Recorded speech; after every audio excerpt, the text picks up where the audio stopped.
నా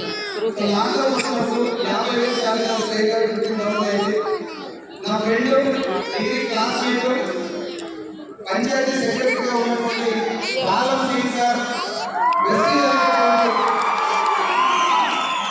నాకు వెస్టీ జరిగినటువంటి ప్లాట్ఫామ్ పరిచయం చేసిండు. యూజువల్గా ఫ్రెండ్స్ ఎవరైనా ఏదైనా పరిచయం చేస్తే మనం అవాయిడ్ చేస్తాం ఫస్ట్.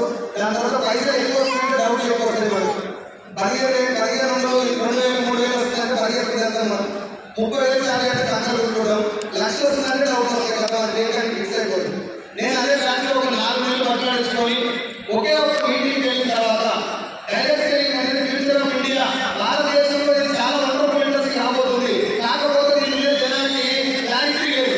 ఇది ఏంటో తెలుసుకోవడానికి ఇష్టపడలేదు. Change system, money circulation scheme, వీటిలలో జనాలు బాగా ఇరుక్కుపోయి ఈజీ మనీ కోసం అలవాటు అయిపోయి కష్టపడుతున్న డబ్బులు అందరూ ఇరికి పైసలు కట్టి మోసపోయిన అందరూ వెసిలి కానీ జెన్యున్ కంపెనీ కూడా భయపడుతుంది అని చెప్పి మీటింగ్కి వెళ్ళిన తర్వాత నాకు అర్థమయ్యి ఇంటికి వచ్చి ఒక 6 నెలలు ఎంఎస్ఆర్ గారి మీటింగ్లు 30-40 మీటింగ్లు ఒక్క రోజు కూడా ఏ కారణం చెప్పకుండా ఎవరు వచ్చినా లేకుండా సార్ ఏ మీటింగ్ పెట్టినా మీటింగ్ లేదు.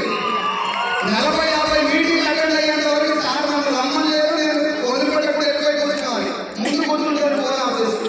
ముందు కూర్చోవడం వల్ల బిజినెస్ బాగుందని నాకు ముందే అర్థమైంది. కానీ నా దగ్గర కొన్ని లోన్ ఉన్నా మన దగ్గర కొన్ని విలువలు ఉన్నాయి, కొన్ని క్యారెక్టరైజేషన్స్ ఉండాలి.